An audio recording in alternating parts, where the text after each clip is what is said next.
One underlying key benefit is that our algorithms are shorter. We could run on logical qubits because a shorter algorithm is also faster. So we've demonstrated a significant acceleration up to 1,000 or more times reduction of circuit depth, and this translates into 1,000 times reduction in time to solution. How much performance can you squeeze out of quantum computing by improving the stack? A lot happens in code before classical bits touch qubits. One company's hardware-specific algorithms, delivered via a cloud platform, supercharge real-world applications like protein folding and AI-enhanced machine learning.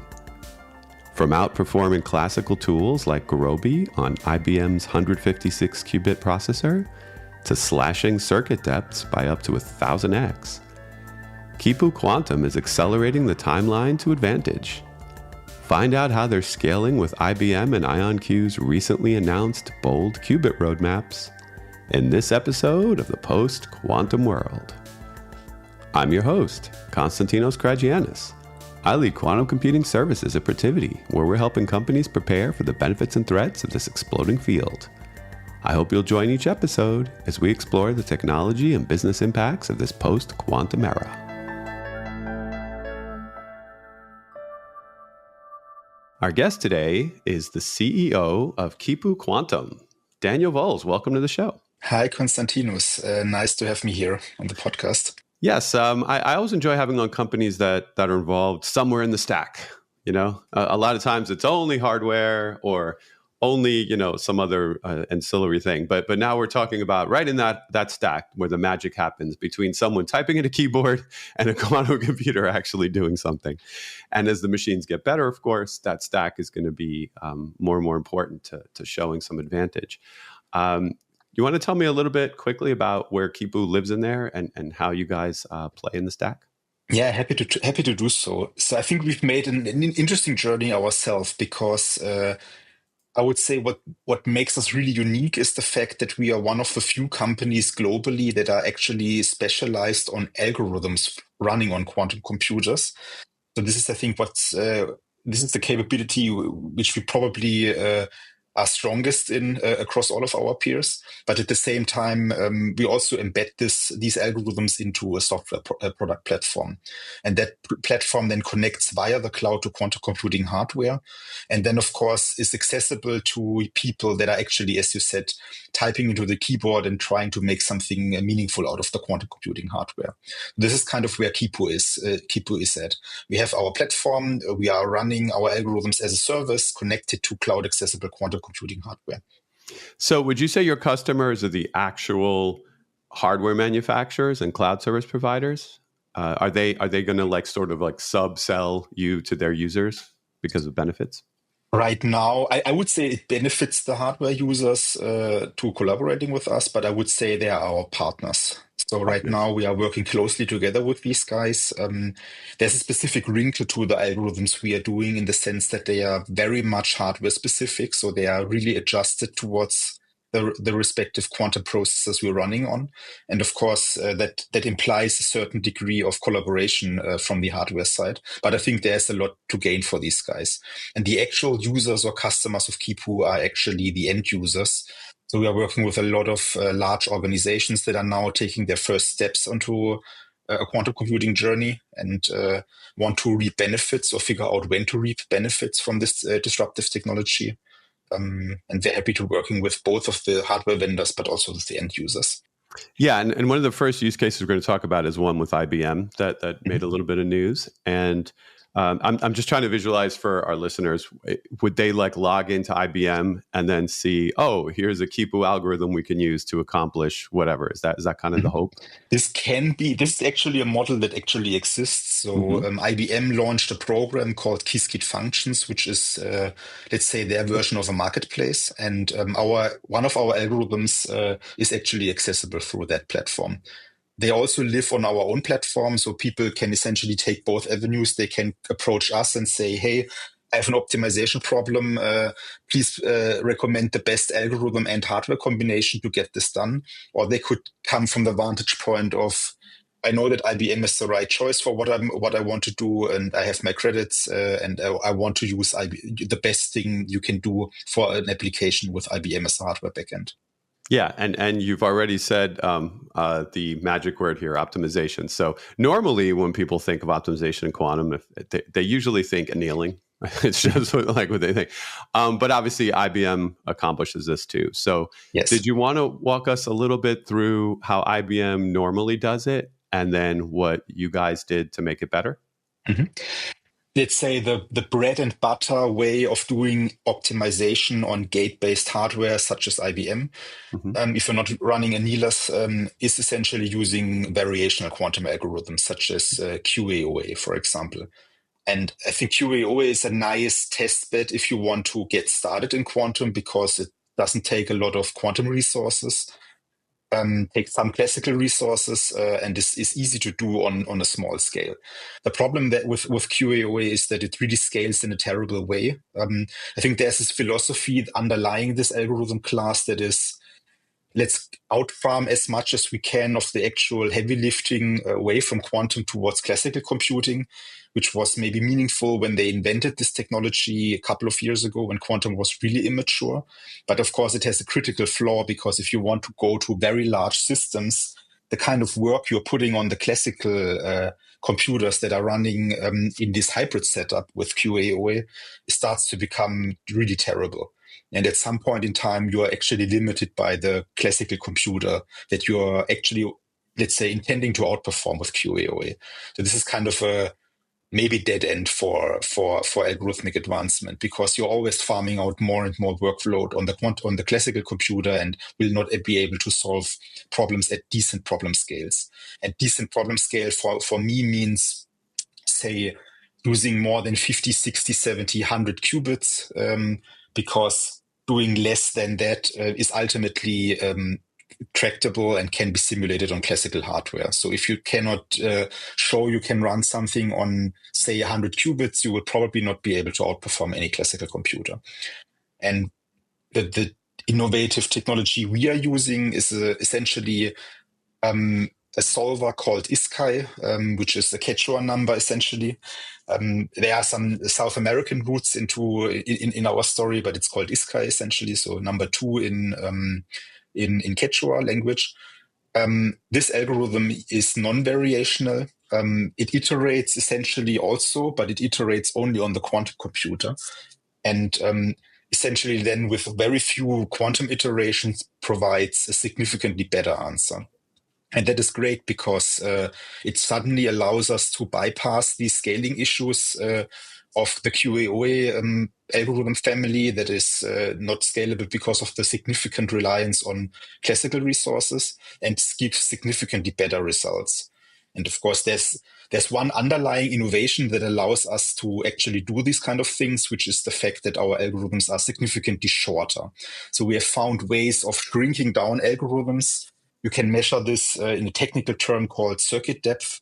You can also kind of consider an algorithm as stepwise sequence, and we are essentially taking fewer steps if you want to be more simplistic about it. This is kind of what's now allowing us to do things that are not as easily possible with other quantum approaches. Yeah, so you were able to do this on the 156 qubit processor? And of course, these are noisy qubits still, not error corrected. And it was able to outperform the way IBM was doing it, right? Yes. But also it was able to show, I guess, a form of advantage over another approach. Do you want to explain that? Yeah. So what we can show with this approach, with ISCAI, is essentially outperformance versus certain conventional tools. And with certain conventional tools, I'm essentially referring to classical tools that a real end user would consider in a real world application. Of course, you can try to say, hey, what happens if I throw the thing on the largest supercomputer, or if I use 10,000 GPUs? Of course, you can then still outperform on a, let's say, technical performance level, but a real user would never do that because it's too cumbersome, too expensive, costs too much energy. So we are essentially showing here that we can provide a runtime advantage over conventional tools such as Cplex, Gurobi, and so on, which would be the, let's say, next best competitor in terms of what alternative tools would a real end user that would consider doing something on a quantum computer actually use. Because nobody would kind of try to buy a supercomputer for tens of millions of dollars to do a calculation. They would have their standard tools. And we have begun to actually outperform these standard tools. So this is starting to feel a little bit like with D-Wave when they talk about customer advantage. It's this idea where you're not going to benchmark everything on planet Earth, including supercomputers and all that. You're just looking at, hey, if I consider price and performance and what I can actually get, that's yes. what you're shooting for. And so you mentioned Gurobi, and anytime you outperform Gurobi, people's antennae go up, like, boom, I'm listening, that's sort of like one of the benchmarks, the unofficial benchmarks people consider. So would you say then that your approach for certain problem sizes would be of interest to a company that normally uses Gurobi? Yes, I think so. I think that's a fair statement. As said, our algorithms are application and hardware specific. So this kind of already implies that we are not claiming that, we beat Gurobi everywhere. There are certain mathematical problems, so-called higher order optimization problems that have higher order terms, essentially, that are actually beneficial to use to solve with this approach. And both Kubo formulations, but also conventional classical solvers really struggle with these kind of higher order optimization. And that is kind of the specialty where we are now showing the strongest outperformance in the overall realm of combinatorial optimization. And there are certain examples like protein folding, for example. So if you want to find an efficient mapping for figuring out protein folding, which is determination of the three-dimensional structure of complicated biomolecules, you can essentially find very nice higher order formulations that are, I don't know, have the order 3 or order 5 essentially, that are fairly efficient and can make use of that. So this would be a nice application. But there are also mappings in the realm of scheduling for logistics or financial portfolio optimization where you can find such specific problems. So before we leave this exact IBM example, just have a couple quick questions. So one, there's no real extrapolation here, right? I don't see any. Like you're not just like saying, if we imagine in the future, we're going to, this is just purely, you did it. This is the results compared to these results, right? Which exactly. It's done. It's also not on a one instance kind of thing. So, of course, these are heuristic algorithms, so you can always ask for more statistics, but I think we did a decent statistical analysis and did not only report the happy outliers. So that paper really, let's say, provides this statistical analysis. So this is not like a one-off thing. Of course, it has its limitations, but it's really demonstrated on real hardware, essentially. Yeah, so we're able to say then that it beats Gurobi in certain ways, in certain instances, and it's not extrapolated. That's great. Yes. So the follow-up would be, what do you do as the machines get better? Does this? Do you think this is just going to keep mapping onto the bigger IBM systems coming and giving you even better performance? For sure. If you think about it, when we started creating these algorithms, we did not have 156 qubits. I think we started with 16 or 20 or so. So we have already kind of followed IBM on their journey towards larger and larger chip architectures. And we are convinced that we will continue to do so. Of course, there are certain things on IBM's roadmap that are step changes versus what they have been doing right now. They are not only striving to have more and more and more qubits on individual processors. They also want to connect several processors with potentially photonic interconnects, for example, in this modular way. So that requires us to do some modifications to the algorithm, but we have evidence that it still scales to larger and larger systems. Yeah, that's literally the next question I was going to ask you, because as we're recording this, IBM has made quite a lot of news. It's looking like by 2033, they're going to have 2,000 logical qubits. They're going to have 1 billion gates. It's kind of like intense numbers. And I wonder when you live in the stack like you do, how that translates. Like, do you make some kind of inherent shift to only be using the logical qubits at that point? So we know that we are compatible with logical qubits also, and I can say this because, of course, and you cannot simulate like 156 logical qubits on classical hardware, but you can simulate some qubits, and of course you can then validate the performance, which is actually something that we are doing when developing these algorithms on a smaller scale. And we know that the key benefit of these algorithms is still there. And I would say that one underlying key benefit is the fact that our algorithms are shorter, which besides, let's say, increasing the problem size we could run on logical qubits, has another benefit because a shorter algorithm is also faster. Mm-hmm. So what we've demonstrated is significant acceleration, up to 100, in some cases even 1,000 or more times reduction of circuit depth. And this literally translates also into 100 to 1,000 times reduction in time to solution. So if you're running something even on a significantly sized fault-tolerant quantum computer, you would still gain because you would be done 1,000 times faster, which if you look into the science published by end users, is still going to be valuable. There's some work that provides, let's say, a bittersweet conclusion by some pharma users, essentially. And they've essentially provided a very, let's say, efficient mapping of active site modeling in protein development, for example, on quantum computers. So you can do this with a very small number of qubits, comparably small number of qubits. But what they also found is that the number of gates they would use is just crazy. And they've made some assumptions on how fast could a gate be 5 to 8 years from now. And they still concluded that, okay, it would still be like months of calculation time, even on a fault-tolerant quantum computer. And that is unfortunately for real-world applications not always fast enough. So the notion of shrinking down circuits, reducing time to solution, has still tremendous value, even in the world of fault-tolerant quantum computing. And we know that it's fully compatible.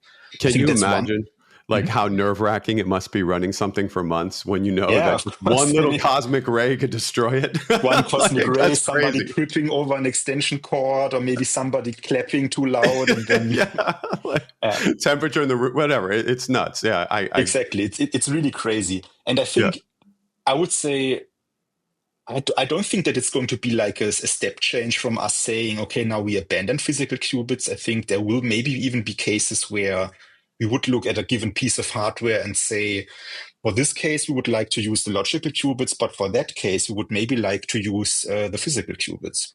And there's a good example for that. We also worked on QEra's hardware, even with a customer. And a couple of years ago, even demonstrated that we can use the analog way of running the physical qubits for network optimization. And back then, we've used about 140 of their qubits to describe 10% of a real telco network for resilience type optimization. So you're kind of deciding where to place your equipment in a glass fiber network. And the QEra mapping of the real world to analog qubits is wild. Like I saw one where it's Manhattan, basically, and exactly. Placing where to find a store or whatever. So it's similar to that approach, right? Exactly. And we know that this scales in a linear fashion. So this means 140 is 10%, 1,400 could be 100% of the real mapping. So we didn't try it yet, but numbers seem to indicate, and this time I'm talking about an extrapolation actually, that this could work. And we would maybe prefer that, but there will be other applications where we would say QEra also announces or promised logical qubits, and for certain applications we would maybe rather have the couple hundred logical qubits. So I think there will be life for both modalities of quantum processors, at least in the midterm. Yeah, and they were one of the first to have logical qubits. They made a big deal out of that a couple of years ago with Harvard when they had 40-some, but we can't get 40-some yet. It was just a Harvard experiment that had it. Yeah. But what I liked about that when I had them on the show is we talked about how it's almost like a slider. You could say, I need them to be more logical. I need them to be more of them, but noisier, whatever you need. So I like that idea that depending on the application and what folks like you are doing. This is a real beautiful strategy conceptually. And I think it also has real world applications. So, I'm a chemist by training. If I want to do electronic structure modeling, I'd rather have very few qubits with a very, very good fidelity and a very deep circuit. Then I would maybe gear towards logical qubits. 200 logical qubits could do amazing stuff in electronic structure modeling for catalysis and stuff like that. But maybe for optimization problems, I'd rather have the analog noisy physical qubits, because then I can map all of the nodes in my network against a physical qubit, which would then be beneficial. Yeah, I agree. And so we've gone through a couple modalities here. We went from transmon to neutral atom, and now I have to ask you about trapped ion because Mhm. you guys did some work in that domain with the protein folding that you did hint Yes. at. So I wanted to give you a chance to talk about that. It was like 36 qubits, I Mhm. believe. And what system was that? So that was one of IonQ's systems. So paper was released, I think a week after we are now before we are just talking today, so early June. Hmm. Was really exciting for a couple of reasons. So we are again looking at higher order optimization problems. I mentioned that these higher order or Hubo optimization problems are really nice for certain models like protein folding, for example.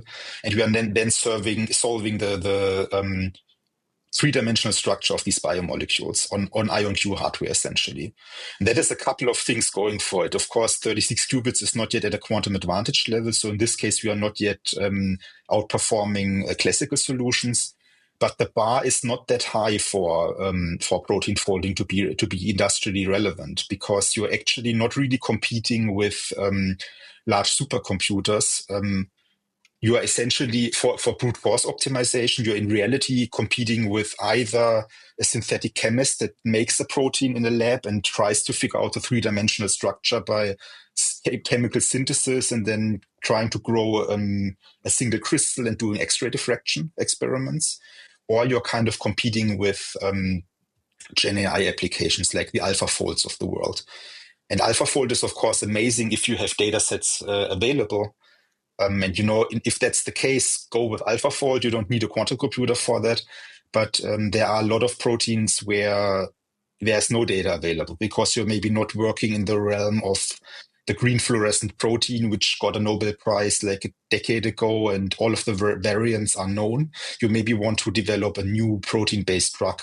And for that drug, you would maybe like to have a patent. And if that's the case, you're rarely working in a space where already a lot of IP is available. Because if you are, let's say, a variation of your amino acid sequence is already in the public domain and data is available, then the patent office will probably say, this is not inventive. Sorry, you will not get a patent for that. So there are cases where Gen AI in the presence of data would be beneficial, but unfortunately data is just conceptually not there. And I think this could be a nice sweet spot for quantum computing assisted drug discovery. Interesting. So it's not really what we usually think of. We normally think of, we have this much hardware and quantum has this much hardware and two machines enter, one machine leaves, right? Like you figure out which one's the most powerful. But I'm glad with your background, you're on to explain this, that there are these specialized use cases where AI won't be able to help you. The classical approach won't be able to help you, right?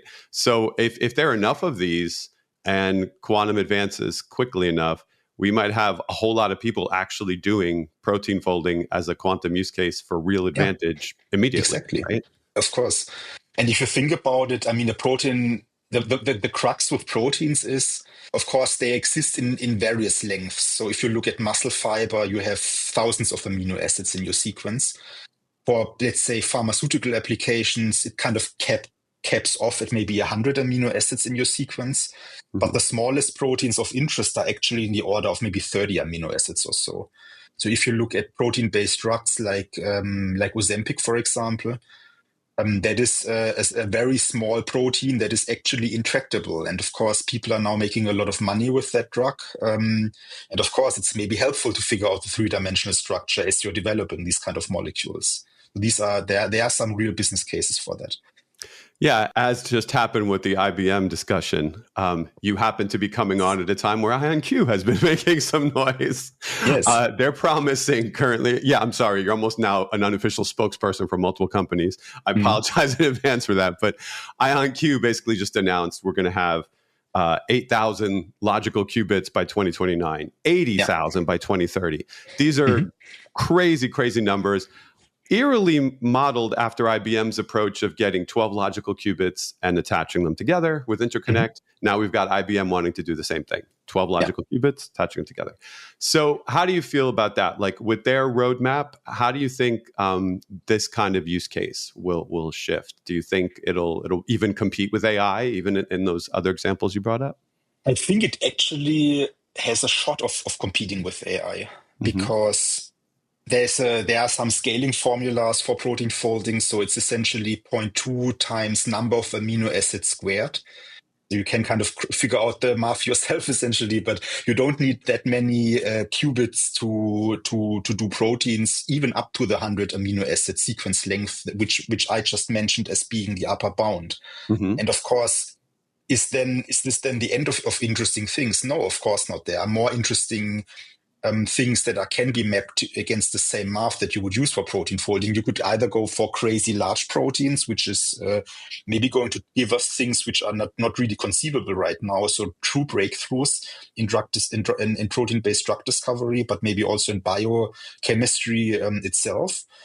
Or you could go to other types of molecules and do other folding related experiments. I mean, RNA and DNA is also folding. And of course, it's more complicated than protein folding, which is complicated in itself. So there's some real disruptive potential at the horizon. I was really happy to see the changes in IonQ's roadmap. I mean, this has, of course, been driven by them acquiring Oxford Ionics. Yes. That's what builds those modules. Yeah.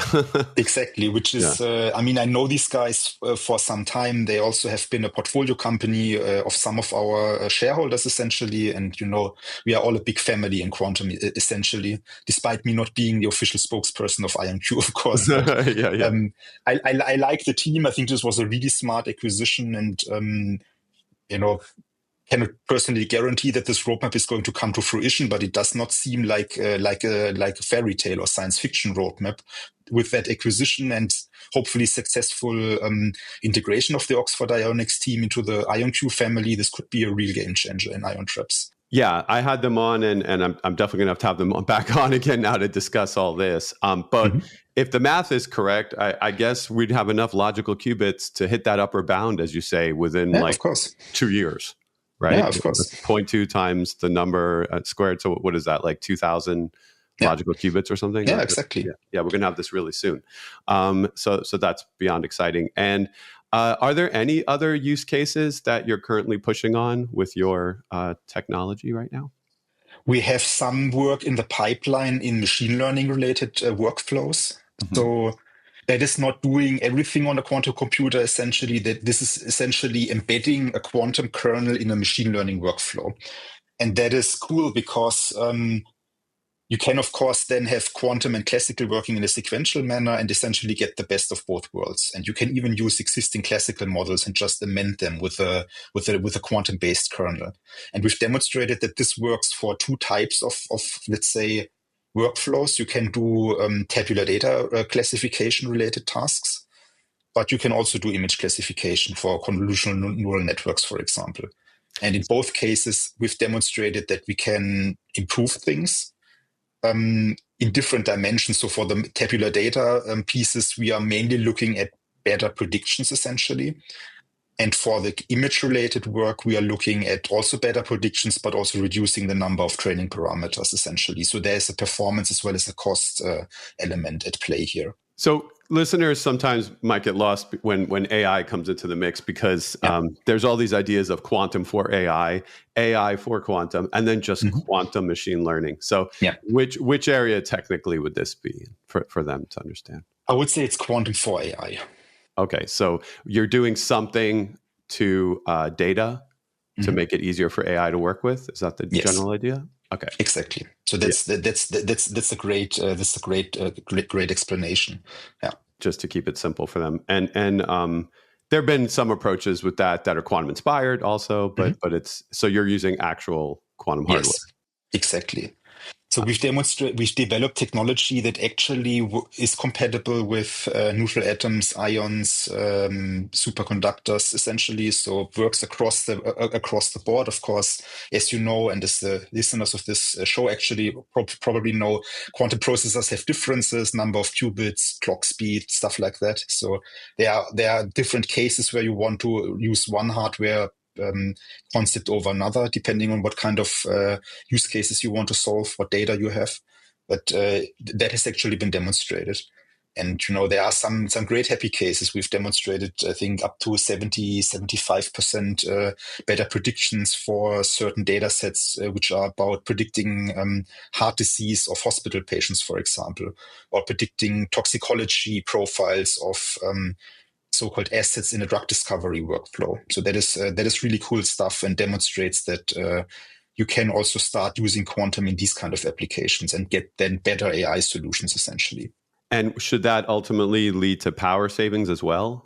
This idea of that pre-processing happening? Definitely. So for images, if you think about it, there are, let's say, upper bound cases where we've demonstrated about 1,000 times reduction in the training parameters that you need to crunch. And this has a significant cost implication driven by reduced power consumption. So that is a real application there. Yeah, that's important, because lately the talk is to build a nuclear reactor and connect it to every single LLM in the world. Yes. So, yeah, it'd be good to save some power. Wow, it sounds like you're working with some really bleeding edge things, and I'm excited to see how Kipu starts to manifest in all these marketplaces, especially. Yeah, thank you. No, it's really exciting times. I mean, they say hardware frontier is being advanced more or less as we speak. Let's see what next week's announcement is going to be. I'm sure it's going to be amazing. And since we are working more or less with all of the leading hardware paradigms with our nice platform technology, it's really amazing, because we are very close to all of these developments right now. Any plans for photonic? We have actually something in the works, so cannot disclose the party, but we are in conversations now with a couple of photonics players, because we also feel that this hardware now, after superconductors, ions, and neutral atoms, is kind of beginning to come out of age. And I think then it's going to be super cool to also do certain things on photonic quantum computing. There's like 2 companies, so I could flip a coin and guess. All right, that's cool. But good luck with that. Yeah. So thank you so much. And is there any kind of like call to action for listeners, something they might want to try out? I think I would encourage people to check out our website and make an account, so they are able to test certain things on our platform for free. So Okay. We are offering free access to certain algorithms on simulated qubits. And of course, it's very easy to then make an account if people want to run real hardware. So I think that's something that the listeners should definitely try out. And of course, just be in touch if they want to do certain things. I would say let's say, latest excitement was in particular in the world, in this kind of merging of AI and quantum related topics. And of course, Kipu has a couple of AI experts, but fundamentally we are a quantum computing company. So I think there's going to be a lot of value when we partner up with leading AI players to change a lot of things for end users. So this is something that I find very exciting. Great. So that will be in the show notes, and I encourage people to click on to the site and check that out. And thanks again for joining. Many thanks, Konstantinos. Thank you.